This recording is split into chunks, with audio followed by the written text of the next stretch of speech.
All attendees are in listen-only mode. Good afternoon, everyone. This is Stephen Jackson with Imprintables Warehouse, and this is CorelDRAW, Session 3, working with text. Thank you for taking time out of your busy schedules, as always, to join me today. We're going to be going over a lot of different stuff. There's quite a bit of information jam-packed into this webinar, so hopefully we'll be able to get through everything and teach you guys a bunch of neat tricks and give you a better understanding of the text tools and all the effects that you can do with them and how to use that to make your designs a little above the competition. So we always start off with the poll questions, so Jody, let's get to those. Hello, Stephen. Thanks for joining us today. My name's Jody from Great Garment Graphics, and we do have a couple polls, or actually about 4 questions to start off with, just to get an idea of what we're working with here today. Okay, the first one, what version of CorelDRAW are you using? Real quick and easy answer on that, just to help me get a better understanding of what people are using out there. In the webinar today, I am going to be showing Corel X6, but most of the tools and functions that I'll show you in there are available in X5 and X4. Okay, let's see. Looks like, see how many there are. Yeah, everybody's using X5 or X6. Yeah, X5. Yeah, so kind of a... I found that quite a bit through the different trade shows and stuff and talking to people that X5 still seems to be the predominant one out there. But X6 has got a lot of great tools in it, some definite upgrades. So if you're thinking about it, I encourage it. Next one, how long have you been using CorelDRAW? Another quick and easy one. I suspect a bunch of people will be in the beginner stages, maybe the first 2 answer 6 months to a year or 1 to 3 years. I've been using CorelDRAW myself since version 9. That was a little while back. Here we go. So we have 35% at 5+ years. Wow, this is even across the board almost. Pretty much. I wasn't expecting that. I actually thought it would be heavier in the first 2. So I did too, actually. And are you using CorelDRAW to make CAD cut designs? What we're talking about is CAD cut for heat transfer or even CAD cut for sign, decal, medias. Just are you using it with a cutter, basically. And for everybody out there, this question always comes up. This will be recorded and should probably be on the Great Garment Graphics website and on their YouTube channel either tomorrow or the next day. So you can go back and watch the whole webinar over. Okay, wow, overwhelming, 81% there, and yes. And the don't knows, if you're not sure and you want some help with some of that, shoot me an email. I'll be sure to help you out. One more, I believe. There we go. Are you using CorelDRAW to make print and cut designs? We're talking about print and cut for either an inkjet or eco-solvent-based printers. So you may be using one of the Roland's or Mimaki, Muto, something like that, or you're working with Roland GX24 and you're doing inkjet transfers and then using the optical eye registration system to cut those. I'll apologize if my throat gets clogged up here a little bit. I'm still fighting a little bit of a chest cold. And no, 62%. I actually thought this would be higher on the yes end. So I've been surprised by a bunch of them today. All right. Well, that is the poll questions for this. So we will jump into the slides. My mouse will respond here. And we'll get into working with text. Thanks, Jody. The first one here, I'm going to go over the slides real quick and spend most of our time within CorelDRAW itself. We've got the text basics. We're going to talk about artistic text. We're going to get into the basic controls of that, working with fill and outline, stroke, font library, open type fonts, kerning. You guys can read all this here. And we're also going to touch on paragraph text. So let's jump into Corel and get to page 1 on this. I thought I was prepared. So page 1, we've got a couple different pieces of text on here. What you're looking at is the artistic text right now, meaning that in paragraph text, like on page 2, we have a whole paragraph area defined and the text goes into that. But we'll go back to page 1 here. And artistic text is what most people work with. When I go to my text tool on the side over here and come on down, we have that little A letter right there. I can click on it and I can come out here and just type in whatever I want and print bulls. We'll put that up there. And now I can see I've got a bunch of tools up top here that I can work with. I've got the positioning of it, the size of it here. We can rotate it. This little lock here will lock our dimensions. So if I wanted to adjust this text, maybe I want it 8 inches across and I hit 8. It's proportional because that lock was in there. So now I wanted it 8 inches by 1 inches. If I remove that lock ratio and I put 1 in here, now it'll stretch it up slightly in there to make it 8 by 1. We've got our angle right here that we can put in there. So if I need to make this maybe 45 degrees, I can angle that there and change it to 45. And then we've got our mirror tools here. I can mirror horizontally and vertically. So I can flip that around that way and this way and all over the place. In here we have our font list that's loaded into here. The font list in Corel will pull from what fonts are installed into Windows. And later on in the webinar, I'm going to show you the font navigator that comes with CorelDRAW and how you can use that to pick out different fonts and install them onto your system. But right now what I'm going to show you is, let's move this over a little bit. It's nice to have your text over on the side when you're working with the artistic text, and you want to be able to check out how different fonts look. And I'll even minimize this right here so we've got a little bit more room. And when I drop down this font list here, as I go through them, you'll see it update on the screen. So when I highlight over balloon, it goes to the balloon font, and we've got Arial Black. Let's go to Add City Boy. You can see it updating on the screen. So if I give it a second in between each one of these, I can see where it's at. And there's also, for some of them, they may have other options, like in the Caslon Pro here, the Adobe one, I've got semi-bold, semi-bold italic, and it'll change it on the screen for me. So we can do quite a bit from here, looking through fonts and finding one that might fit best for the design and seeing how they look in real time on the screen. But what happens a lot of times is people have this and they're all zoomed in here and they grab that font, and when you do this now, you can't always see what's going on because the screen is in front of it. So just remember to kind of pull that over to the side a little bit so you can see what's going on with it. So I'm going to go ahead and delete that guy right there, and we'll zoom back in, making an adjustment here real quick. So the basic controls of the text are up top.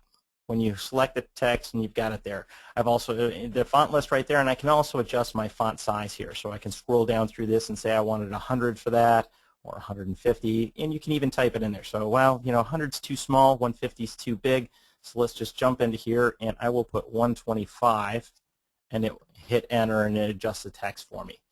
If this particular font allowed for bold or italicized, those would be open for me to work with, and I can also do an underline right there, apply that into it.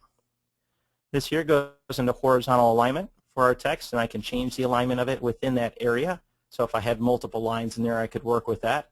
And then here we've got our text properties for paragraph and artistic text. It goes into the properties box for it. And in here I can edit the text. I clicked on that properties and it opened up over here. This one here, edit text, if I click in there, it opens up another screen. Let me drag it over for you guys. I've got a dual monitor system. And I can type it right in here. I can say Great Garment Graphics, and when I hit enter, when I hit OK, actually, it will change that to what I've edited in there. This is really useful later on when we get into aligning text or fitting text to path, to be able to edit it there rather than on the screen, because it allows us a little bit more room to work with. And a lot of times the rendering in Corel 6, and I even saw it in 4 and 5, in X4 and 5 rather, it didn't always update on the screen, so it seemed a little jumbled. But if I go to the edit text portion, it does a better job of it. So we'll put that back to artistic text there. Now, if I want to change the fill on this or outline, even without the text properties, in this docker over here that I opened up, you can open up any one of the dockers by coming up to Window, Dockers, And there's a whole list of them here that you can work with within Corel. And this one here is just the text properties. Where's the text properties down in here? I'm sorry, this one you do open up from the text properties right up in here, that portion. So that'll open up the text properties Docker for us over here. So in here I can also adjust the font list in it. I can change my points, how big it is in there, and I can change the fill and the background color and the outline color. I can also change my fill and outline colors just like any other item in CorelDRAW. If I want to change the fill, say to this bluish color over here, the cyan, I would left click on it and it will change it to that cyan. If now I want to give it a black outline, I can right click, so outline is right click, fill is left click, and when I right click it puts that outline around it. And here's an issue going on with this particular font, and one of the reasons why I chose it. You can see that there's overlaps in the lines right there, and we're going to show you a little bit later on how to work with that and how to fix that portion in there. So for fill and outline, it's simply left click and right click.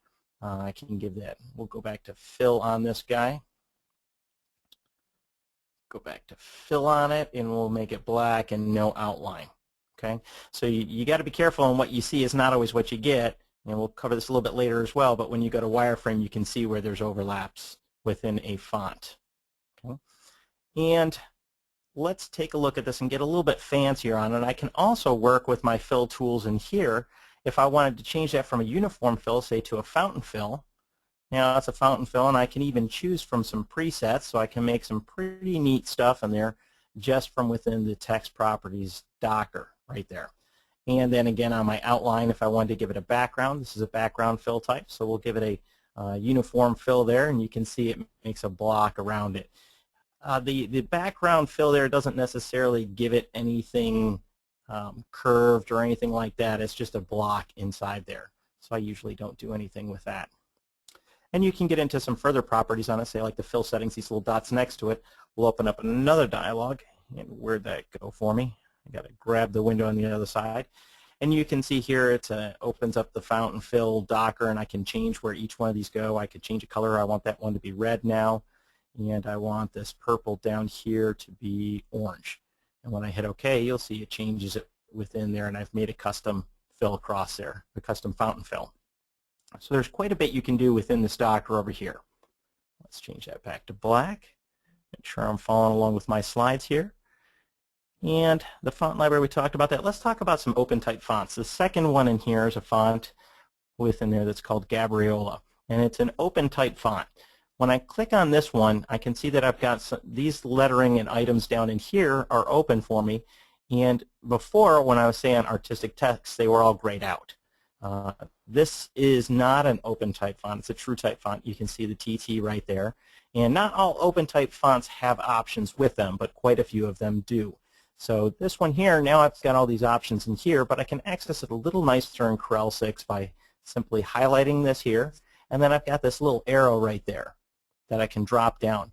And when I drop down that arrow, I can see some of the different things that can happen with this font because of the open type to it and all the artistic renderings that are in there. It can add some of these neat effects in here, little stylized ends and swashes and brushes off the end of it. And you can see all the neat things you can do about it and do with it. So the open type fonts give you a lot more options within that font itself, and you can do some very cool stuff with it, but you have to have a font that is an open type font. So as you're in X6, I don't think this is really well supported in 5 or 4. You can take a look in here and see this might be something that would have people upgrade Corel there. So, and most of you didn't have X6, so I'm kind of staying out of that for a little bit. Although, there we go. Last in this portion for text basics before we get on to paragraph text is the kerning. And when we talk about kerning, kerning is the spacing in between the letters. You can do some pretty neat stuff with this as well. When I've got the text selected, you can see these little dots that are underneath it. Let's zoom in a little bit so you guys can see this better. And just a hair out. So I'm going to zoom like this so we can see it a little bit better. You can see the dots under each one of the letters, and that's a control node for it. So when I go to my shape tool for the text, first I can adjust spacing in between lines. So if there were 2 lines on this, Let's actually get in there and make it so there's 2 lines. So we'll say artistic text testing, and I go again to this. This one here controls so I can adjust the spacing in between lines.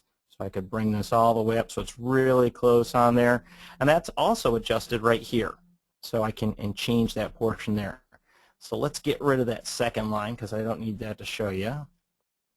We'll delete that and backspace on up. And let's work with the other control node, this one here. This spreads out the text and gives it more spacing in between, which is also right here within it. Now I can also do something else that's neat. I can grab one or a couple of these nodes right here, and we can move these guys wherever we want. So let's put that guy back. And if I selected a few of these, now I could say artistic text and move it up like this, or down and over, however I wanted this on here. And you can make some pretty cool effects with it. I could even kind of combine it in there so it flows in between the two, so now I look like I've got a stylized letter on it. So kind of neat tools that you can work with on the kerning. Definitely play around with those and see what you like on it. But that is how you get into the kerning and spacing unless you want to work with it over in this area here under the text properties portion. I don't think a lot of you out there in the heat transfer world are working too much with paragraph text, but I do want to touch on some of it. So let's come up to this. In paragraph text, I've just got a little article I'd written for one of the previous webinars that I've done, a little blog article. You can see that it's all laid out in there, and when we go to the text tool, I can create a new area by simply dragging it instead of just clicking on the screen. So if I want to do text in artistic text, I left click and I can type in here. And that now is an artistic text just like on the first page. For the paragraph text, if I click inside there, now I can say text in here, and it's controlled as a paragraph like this over in here, where I can tab into it, I can have spacing in between the lines, I can write it just like an article. This would be if I'm working on, say, like a brochure or a flyer or something like that. Anything where we would have a text box within there. Those that you are doing print and cut, maybe you're doing some sort of signs and you need a paragraph area in there, this would be a perfect way to do that. But a lot of the people I talk to in the garment industry don't use this function in there, but I did want to touch on it. You can adjust the entire column, the entire paragraph area, paragraph text area, dragging one line over or both lines, and we can change the size of it there. It's dynamic. It runs within there. And we can change individual lines and their alignment up here and their sizing and everything else. And we also have all the controls over here to work with their spacing and sizing. Now later on I'm going to show you something neat working with paragraph text and artistic text to make a pretty cool design that's interactive and can have some neat effects with it. But paragraph text is just text that's within a box, and then our artistic text is the single line or dual line text where it's not bounded within a box on it. So those are the two types of text there. Let's go back over to the slides. That was the text basics. And now let's get into more text stuff. We're going to show how to fit to path and work on a couple different variations in there and show you some cool stuff. Using outlines, talking about how an outline works within text in CorelDRAW and why a lot of times you'll want to convert that outline to object. And then we're going to weld some fonts for cutting and remove overlapping lines and talk about that. So let's go back over to CorelDRAW. And we'll go on to page 4. Okay. So we've got a couple different texts here and different paths to go with. We've got the circle, I've got a curved line. So let's actually cut that guy out and we'll do this again. Oops, wrong thing there. I just want to take the font. Let's get rid of this. And that way we've got nothing on there, just our path. And I've got some text up here. I can make a couple copies of this. I'll left click on it, and when I drag it over, as I'm dragging it, I right click. That makes a copy that we'll use on the circle here.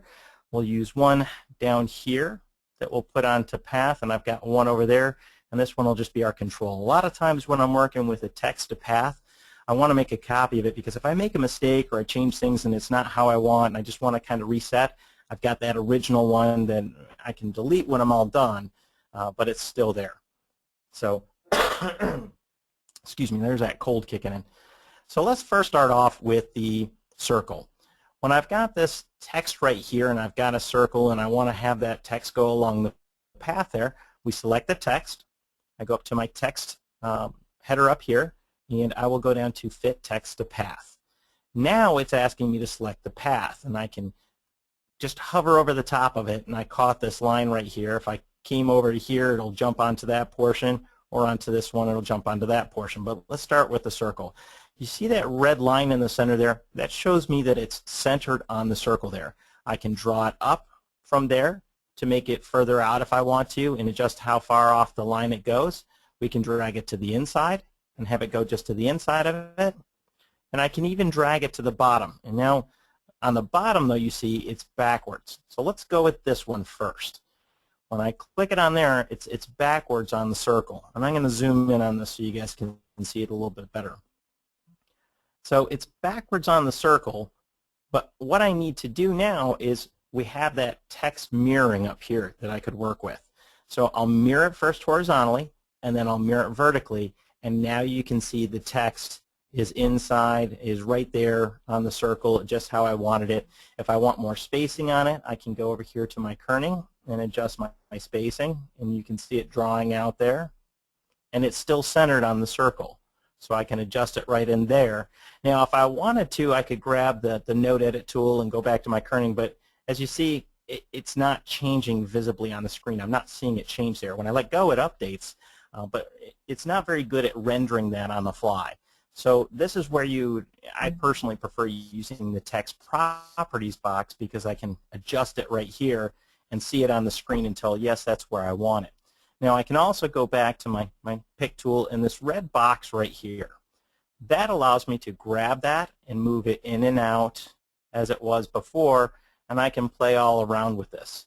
When we get it to the side there, you can see the little red line that shows me that it's perfectly lined up with the side there, and that's the center. And then back up to the top here, let's get it centered. And I want it on the outside again now, so I'll flip it and flip it. It's on the outside. I want it above the circle, so we'll take it to there. And you can see how working with that is. Now, if I don't want that circle anymore, I'm happy with the way this is set up. I can click on the circle itself. I can right-click and cut. And that gets rid of the circle and just leaves my text right there. Now that's important. I'm going to hit Control-Z and put that back because a lot of times people will just simply take this and say, well, I'm all done with that. I don't need an outline color, so I'll either right-click and convert to curves, what they'll do, and that separates this, and now this is a bunch of curves, and now I can delete my circle, get rid of that. That works, but this is no longer a font. It's just a bunch of curves right now. There's no font properties to it. So when I go back and I take the circle and right-click and cut it, now this up here is still a font, and I can still adjust this. It's just on a curve right now. So if I wanted to edit this text, I could come to Text and where we go, Edit Text right there, or to the Edit Text box over there, and change this to Great Garment Graphics, and hit OK, and we'll see it update on the screen, and it flattened it out at this point though, so that is a little bit of an issue right there that it changed it to the flatten, and I would have to go back to the circle, but it is still a text at that point, and we can adjust the different properties of it. So I'll hit Z back to there. I can still adjust the properties here on the spacing and where it sits in there, and also the font size of it if I wanted to. So we could take this to 75, say, and it will increase it right there. So those properties stay the same, but if I edit the text, it flattens it out on there. So that's to a circle, and we'll just go ahead and delete that. And now let's take a look at a couple different options here with this. This one here, I've created a curve, and a lot of people are trying to make lines like that where it's a nice even curve. I'll show you how to do that real quickly. It's important to note which way you make the curve, because when the text goes to path, it's going to flow along the direction that the curve was made. So I'm going to use the 2-point line tool, and I'll make another one right here. And I'll click here and I'll hold shift and come to this side. And I'll do another one up here. I'll click here and I'll hold shift and go to this side. So with these two lines, let's make them a little bit bigger so it's easier to fit to path. And we'll move this guy out of the way for right now. I'll take this guy here and make that a little bit longer. Now what I'll do with this is zoom in on it so we can see it a little bit better. I'm going to go to my shape tool right here, and I'm going to add another node in there. So I double clicked on that. I added a node right there. Now I'm going to right click on this portion in between and tell it to curve, and we can curve this up. And I'll right click over here and make that to a curve, and I'll curve this one down, get it to where I like it. It's nice and smooth. And I can right click on this and tell it to smooth that curve so it's an even transition between the two. We'll do the same with this one. I'll add a node there, and I'll right click on this and to curve. And then I'll right click on this one and to curve as well. So now we've got two that look identical, and we'll smooth that out. But they start a different ways. You can see the arrow here and the arrow there, which way it's flowing on there. And this one here, the arrow here and the arrow there, which way it's flowing. So let's move that guy up just a little bit. And we're going to take this one over here and make a copy. And we'll use this one. And I'm going to spread this out just a little bit before I put it on the curve, give it a little bit of kerning, just like we did before, using that kerning tool. And I could have even adjusted over here, just like we talked about. And let's take this first one and say text, and we're going to fit that text to path. And you can see when I bring it on here, it's flowing in the direction of the line. Now I can put it on there, and I can do my flipping it around and get it to go that way. But remember, it's a couple more steps, but it's always going to flow along the line. And if I take this one and bring it down there, go text, fit text to path, it goes with the direction that it was in the beginning. So now I've got it flowing along that line. I can increase my kerning along there if I want to change the spacing on it, hold that down. You can see it stretching out a little bit. Maybe I want to go to a larger font on it. I can go to 80, and it'll flow right along that line. Again, if I'm all done with this, I would click on the line, not the font, and right-click and cut. And that should get rid of the line for me and leave the imprintables right there. Now, this is especially important with the next one that I'm going to show you because when we go to cut this design, for those of you that are working with CAD cutters, we want to, say I want to have this, and I'll move that guy out of the way as well. Say I want this imprintables right here to go vertical. It's going down a pant leg or down an arm sleeve or something along that line, and I need the text to go all the way down that and space it out properly. Well, when we fit text to a curve, let's look at this one first before we get over there. And I'm going to get rid of this guy right here so you can see it a little better. We've got text to the curve, and there's a couple presets that we have over here. If I hover on this, it shows text orientation, shows how the text bends to follow the path. And right now, you can see the A, B, and C. They're kind of offset a little bit. We've got a couple different presets here. This one here, you'll see that it doesn't change too much. If we had more drastic of a curve, you'd be able to see it. The A and the C would move out, so the letters move out. The next one here, they're straight up and down. Well, this one's a little bit of an issue because it adjusted it. And remember, that was because of the way the curve flowed. If we had everything on this curve instead, and we'll take the imprintables here, make a quick copy, text, fit text to path, and we'll put it on this one. And let's change our spacing here to 50. So we've got it spread out a little bit more. We'll get this guy out of the way.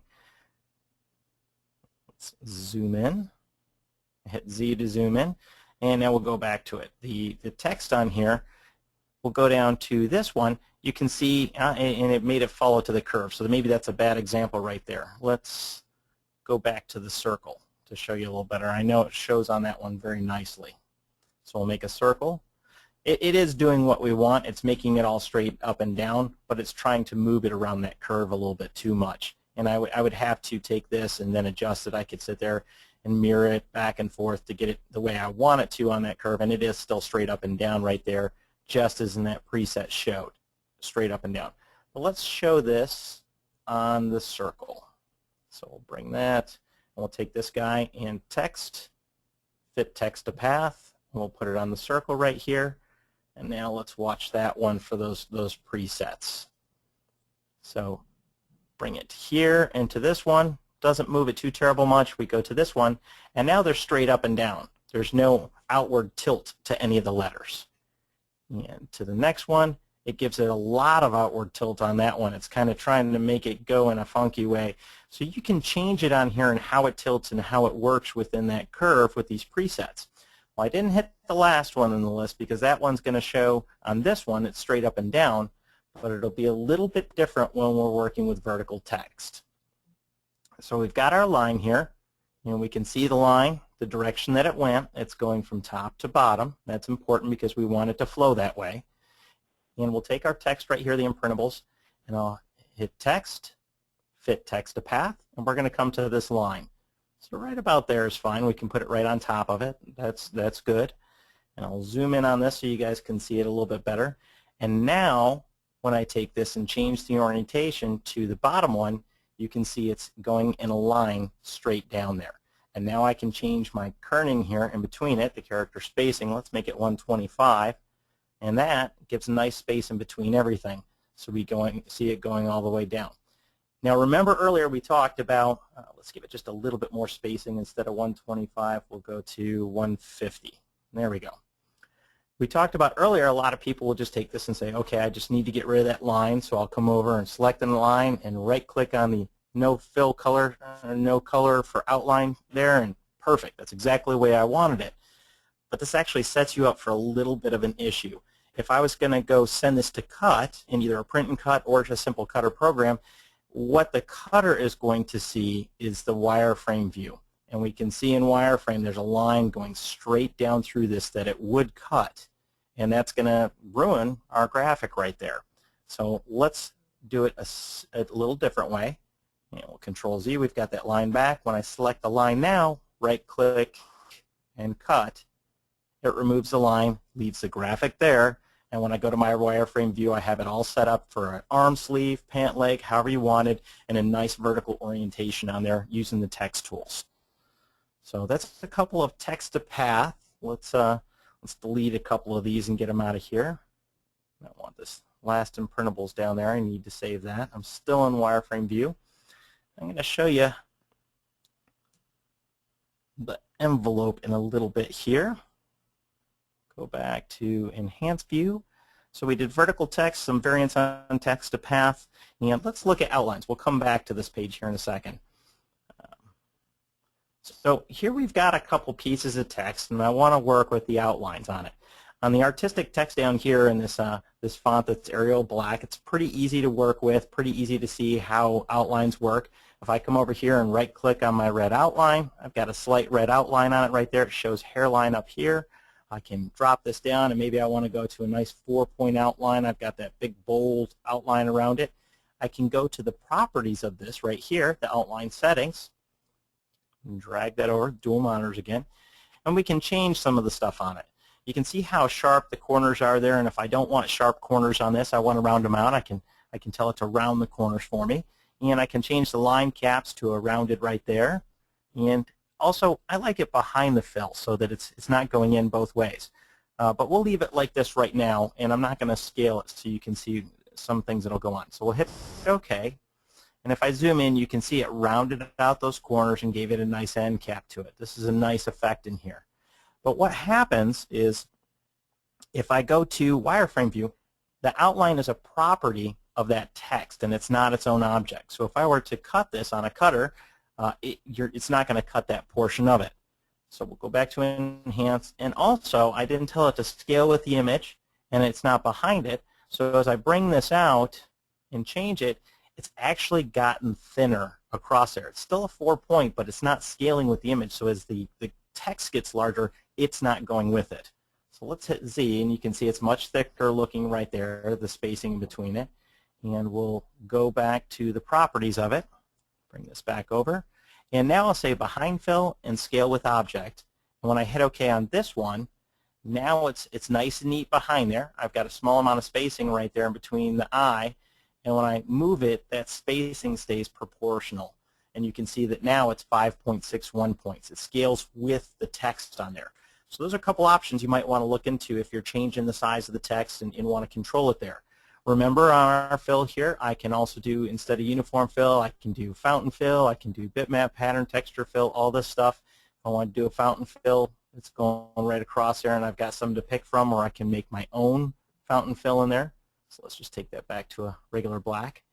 Now, we haven't addressed the issue in here for cutting, though, that this line around here, although it shows on our screen, is not something that we can cut. It's simply there, and if I went to send this to the cutter, all it would see is this right here. And that's not going to work for this text. So what you're going to do, let's make this a little bit smaller so we've got everything on the screen. What you're going to do is on the text itself, when I'm happy with the way it looks right here, I can go to Arrange and Convert Outline to Object. What that does is it takes that property, that outline of the text itself, and now it's going to convert it into its own separate outline. So I'm going to do it 2 times here. First time I'll do it, and you can see I made some mistakes right there. And that's one of the reasons why I don't necessarily like working with outlines all the time. And it kind of tried to convert things over because it was touching in separate areas. And I can try to move this out. Sometimes it'll fix it, make sure I've got spacing between there. Let's try it again. Arrange, Outline to Object. And that did a better job. It wasn't trying to connect. What happened before is because they were touching, it tried to connect. And we still have a slight issue right here. But more than that, let's look in wireframe. It actually went to the inside and the outside of that text. So if I sent this to my cutter, it's going to cut all of these lines. And now I have overlapping all over the place. So that's not a real good way to do things. So we'll go back to our Enhanced, and we'll hit Control-Z. The preferred way that I like to do it, let's actually make a copy of this. I right-clicked as I dragged it up. That made a copy. And we're going to remove that outline there, and I would use the Contour tool. That's my preferred one for this. So Contour will go to the outside. Hit Apply on this. That's way too much right there. So we'll drop this into maybe a 0.08, see how that looks. Still need to go down, and we'll go to 0.4. So that's much closer to what I had there. There's a little bit more of a gap there, so maybe a 0.3 or 0.02. And I guess 0.3 was the one to go with right there. So that's pretty close to what we have down there. Now again, if I look at this in wireframe, look at that. I have it all set up with 2 lines right there. There's no overlapping. I didn't have to convert an outline to object because it is an object. It contoured out. And it's a much smoother and better way to work with your outlines on text to make sure that there's no issues later on. This is true with all objects as well. It's not just text, but I found a lot of people run into issues with this. I have problem files that are sent to me to evaluate, and this is one of the top things that comes out because they're trying to put a cut line around this one down here, and when they look at it, they see it there, but it's not physically there because it's a property of the object. So that's one thing right there. Now let's take a look at the artistic text up here. I'm just going to delete these 2 guys because we don't need them anymore. We'll take this one and put it into the center of the page. And again, in wireframe, when I went to that, I can see that they're all overlapping, and we've got some issues here. Well, how are we going to address this, these overlapping in here? If I go to my kerning tool and move this out, well, that just spaces them out, and then I can get it to where there's space in between them. But that may not be what we're looking for. That doesn't necessarily look right. This is a brush script, and I want it to look like somebody wrote it there just like it is. So instead of doing that, I have to take this at this point and convert it to a curve. When I'm all set and done with it, I'm happy with it, I'm going to send it over to the cutter. I'll convert this to curves. And when I convert it to curve, let's look at it in wireframe. All those overlaps are still there, but what I can do now is I can break the curve apart so they're all separate sections, and then I can select the individual portions here going across. So I'm holding the Shift key as I'm selecting each one of those. And those different portions, I didn't select the inside of the A or the inside of the S here or those 2 I's, and I will click Weld. And now once I've welded them, it's all one piece right across there. I'll do the same with the text. And I'll weld that, and now that's all one smooth piece going across there. When I look at this in Enhanced View, though, you're going to see an issue. The inside of the A, the inside of the S, and the inside of the E. Those portions are still there. We saw them in wireframe. They haven't gone away. What you need to do at the last portion there is select all of this, including those inner portions, and then we'll select Combine up here. And then it combines those objects into a single object with common properties. And you can see it creates it in there. And when we look at it in wireframe, everything's all set for a cutter. So if you have any of these texts that have overlaps or something like that, this is the way to go about it to correct those issues and make sure that we have it the way we want it. All right. Let's make sure I'm following along. And we fit text to path, did some variants, worked with outlines, converted to an object, removed overlapping lines, and worked in wireframe view. So let's go to the next slide. And now we're going to look at a drop shadow that you can cut, work with the envelope power clip, and I've got a mosaic effect, and show you what the font navigator is and what the font. So let's go back to Corel and onto the next page. So what I mean by a drop shadow that you can cut is this right here. We've got a two-color design in here, and it's a drop shadow right there, which the drop shadow is actually just a copy of all this. Say I wanted to do this now is the time up in here, and I wanted to give it a drop shadow effect. If I use the drop shadow tool within Corel, which a lot of people will go to, well, I can make a nice drop shadow, and I'll drag it out there. And it's thinking. There we go. And we see a drop shadow, but that's not really a cuttable item. If I look at this in wireframe, it's not doing what we wanted it to. So the easiest way for two-tone or three-tone cuttable items, I'll select the font here, what I'm working with, and I'll hit Control-C. I've copied it, Control-V, I'll paste it, and now I'll change the top one to whatever color I was trying to get. So now it's red, and I'll just use my arrow keys to move it up and over a little bit, and now I've got a nice little drop shadow there that works with it. The thing to look at next, though, is if we look at this in wireframe, that's a lot of overcutting right there, and that's not what we want to do. So let's go back to Enhanced, and if I select both of these guys, though, and I'll convert them to curves, because at this point when we're going to make this a cuttable item, we have to convert it to curves. And now with them like that on there, I can use my trim tool up here in my weld and trim tools, like we did in one of the earlier webinars. I'll click on that, and what we see in wireframe at this point is that these are set for cut and they're offset, so that I have two different colors and they will line up, and it's not going to have vinyl over vinyl. So we'll put that back so you can see how it would look here, how it looks enhanced, and it's a cuttable item. This imprintables down here was done the same way, but that one's not set up yet for the cutting. So let's do this while it's in wireframe. We'll take this, and I'm going to convert these to curves, and then we'll do that trim, and you'll see the inner portions go right away. And now we've got a nice little drop shadow, and it's set up for cutting. You can see it offset right there. Kind of looks neater in that one, I think.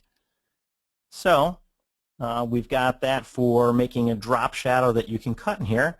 Let's go back a couple pages to the envelope tool that I was going to show you guys. And in the envelope tool, when we're working with a text, there's a couple things we can do. I can take this item right here, and let's zoom in on it a bit, and go over to my envelope tool. And I can apply an envelope to this. I can use either the envelope tool or come over here to the toolbox, and that opens up on the top. What I like to do with this, because a lot of people like to get a curved shape or have it going along a path there, and I'm not necessarily going to use a path, but I can come up here to my single arc, and I encourage you to play around with the different arcs.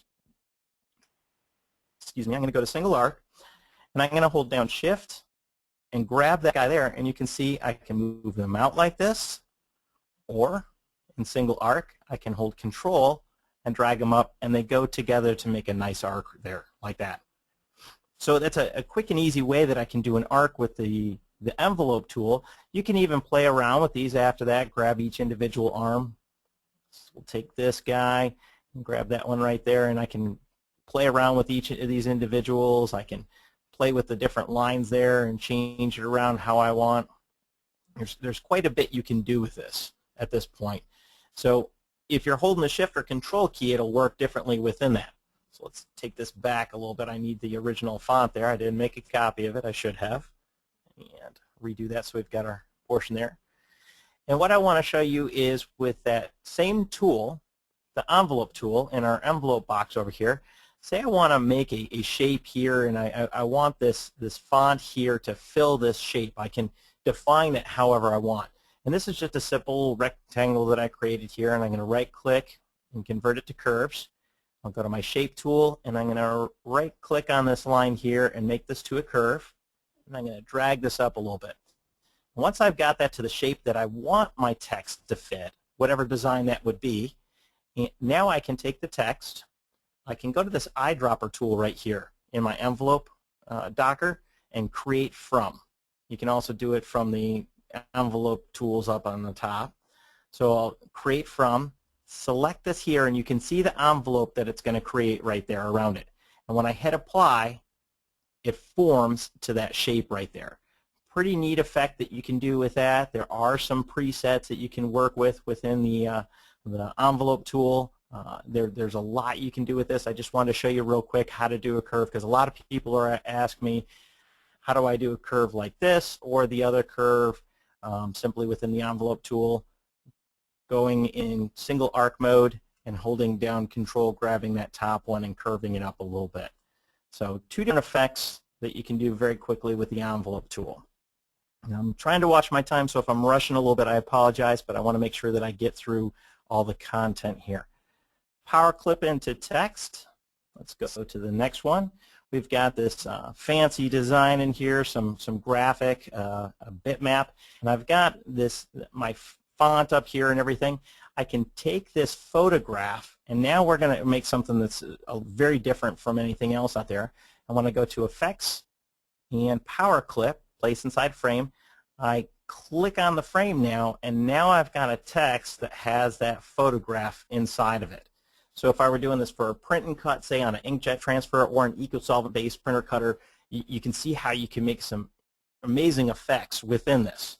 And we're going to play around with this on the mosaic one next. You can edit that power clip within there. So if I wanted this to maybe be a little higher up, when I edit the power clip, now I can grab this, and I want this to be higher up in there, maybe fill in that portion, or I want the sky in there. So let's drag it down so it's sky, none of that portion in there. And then when I'm happy, I click on Stop Editing Contents, and you can see it's all filled within there.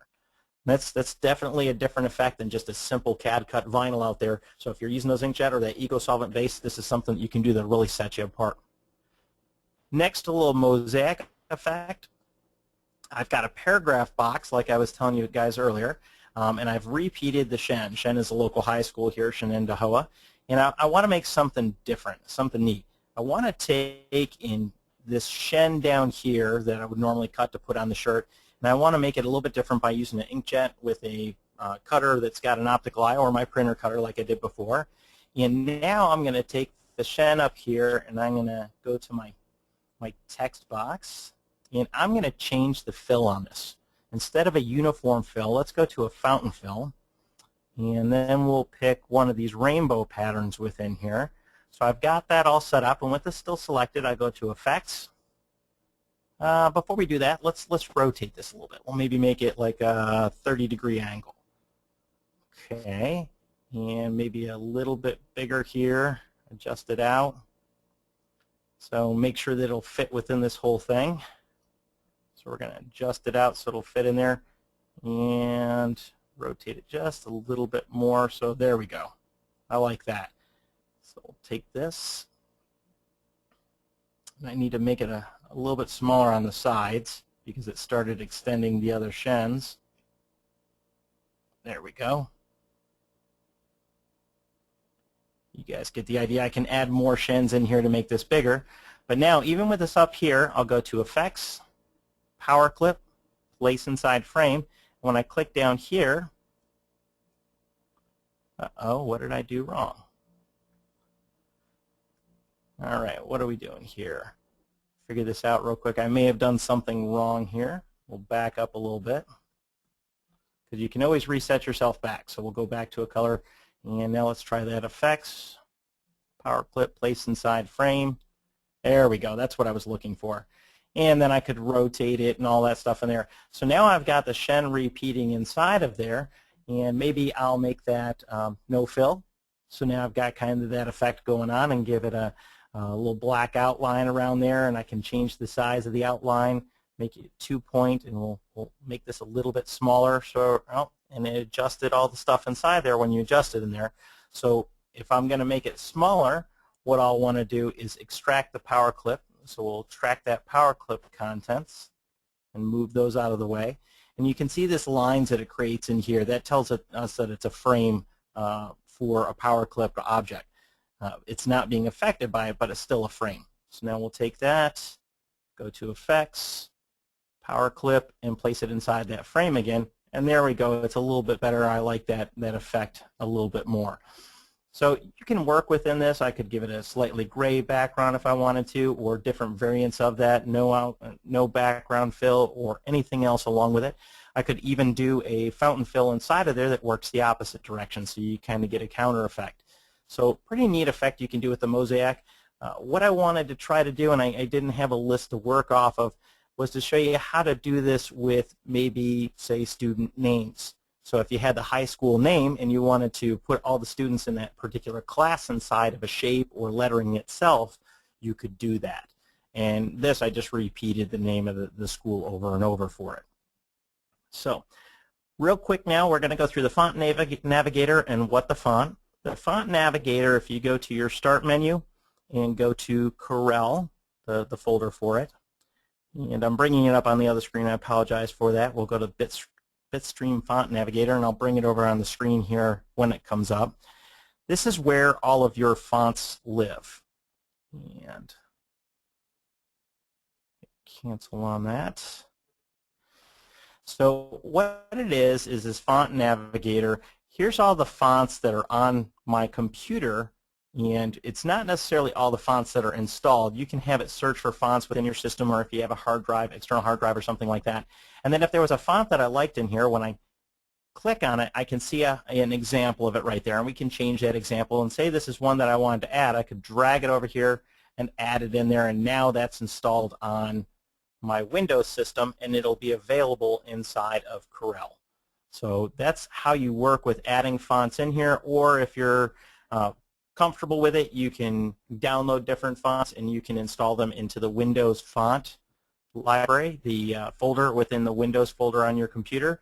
But I find that this is a pretty good way of working with that, and it has different sort and styles tools so that I can search for a font within my system with it if I want to. Last but not least, I've got What the Font. What the Font is available, I believe, in Corel X3 and older, and it's a tool for being able to find a font on the internet. So say, I know this is balloon font, I wrote this up, but say I was trying to figure out what font this was, and I couldn't, it wasn't recognizable to me. It was something that I hadn't seen before. I can go to Text, and as long as you're connected to the internet, if you're not connected to the internet, this will not work. And go to What the Font, and it takes it a second to come up. So we'll give it a couple seconds here, and it'll come up with a little crosshair for us when it does. So it's reaching out and trying to make sure that it's got a connection before it allows me to do this. And there's my little crosshair. So I'll drag the crosshair across this, and it'll highlight that portion there, and when I'm happy with what I've selected, I click on it and it captures it. And now it's going to take a second and come up with a web page for us. It's processing, so it's got to reach out to What the Font. Excuse me again.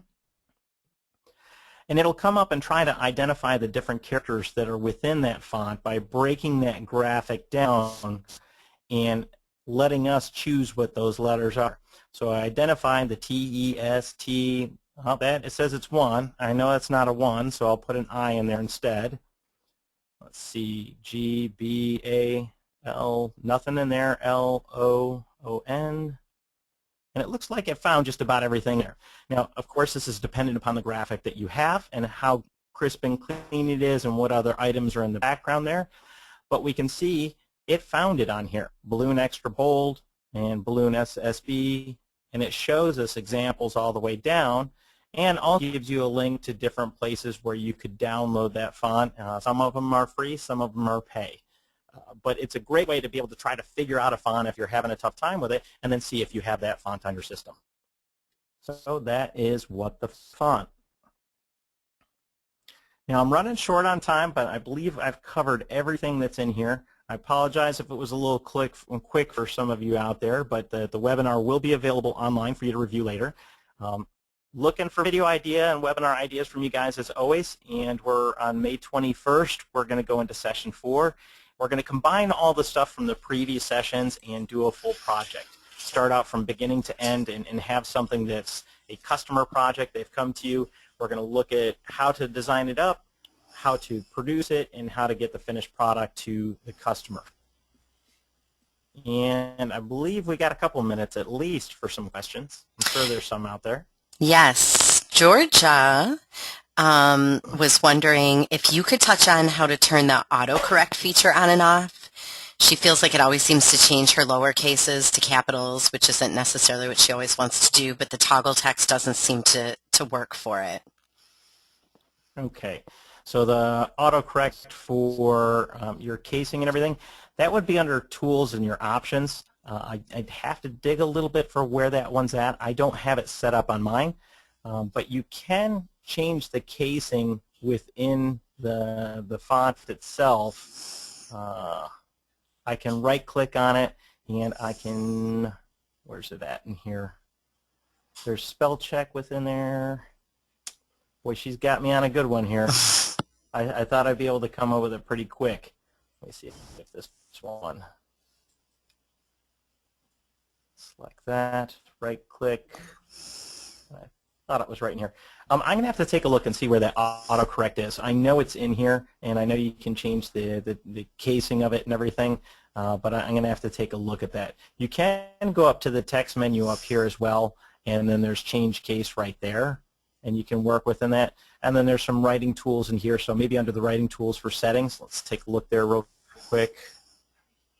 And that one, is there an autocorrect? Perform automatic spell checking right there. So that's how you would do it. Hey, look at that, we found it. Great job. Hopefully that helps her. So far, that's the only question we've had come in. Wow. Is the auto? I know.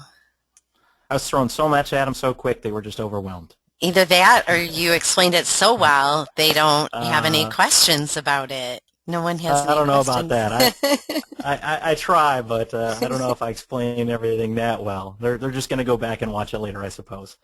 So hopefully, I believe it was Georgia you said, that helped you out, and that was what you were looking for on there. Like I said, the video is recorded, so it will be available in the next day or two.